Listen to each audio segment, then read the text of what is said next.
ఏమన్నా అంటే ఆర్మీలో ఉంటాడు కదా గంత పని చేస్తాడు. పడుకో ఈ పిల్లలు ఎవరు? ఎందుకు ఏడుస్తున్నారు? వీళ్ళంతా ఇప్పటివరకు వీళ్ళు చేసిన ప్రొడక్షన్, లోపలేమో అండర్ కన్స్ట్రక్షన్. మీ భర్త బోటల్లో యుద్ధం చేస్తాడా బెడ్ మీద? లేకండి, వాళ్ళు నూరుకోమనండి.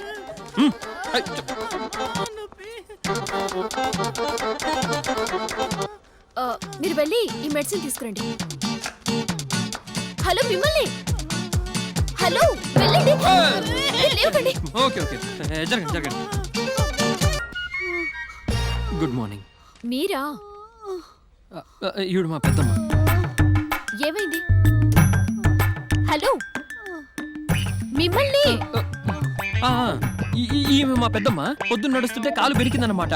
అప్పటి నుంచి అడిగేలేకపోతుందండి. ప్లీజ్ యాక్సెప్ట్ చేయండి. యాక్సెప్ట్? అదే అండి అడ్మిట్.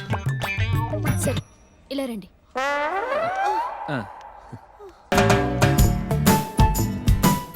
ఎప్పటి నుంచి నొప్పిగా ఉంది? Hello madam. నీకు ఇంకా వేరే పని లేదా? పని ఎందుకు లేదు? అదే పని మీదే కదా ఇక్కడికి వచ్చాను.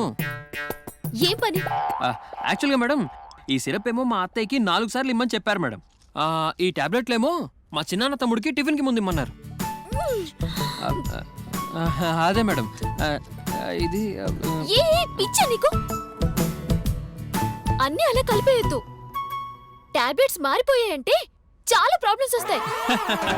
మేడం నా మెమరీ చాలా పవర్ఫుల్. ఇప్పుడు చెప్తా చూడండి. ఈ సిరప్ మా చిన్నాన్న తమ్ముడికి 2 సార్లు వేయాలి. అలాగే ఈ మెడిసిన్ మా అత్తయ్యకి టిఫిన్ ముందు ఇవ్వాలి. అంతేగా? Get out. Sorry madam.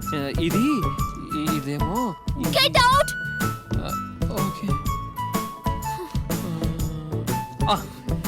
Madam, ఇప్పుడు గుర్తొచ్చింది. కరెక్ట్ గా సెక్యూరిటీ. సెక్యూరిటీయా? సారీ.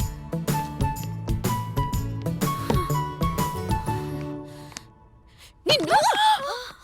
ఏమైంది? ఎందుకు అరుస్తున్నా? వాడు ప్రాబ్లం క్రియేట్ చేస్తున్నాడు.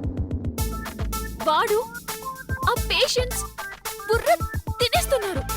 చూస్తుంటే ఇవన్నీ సూర్య తెలివితేటలాగా అనిపిస్తుందమ్మా.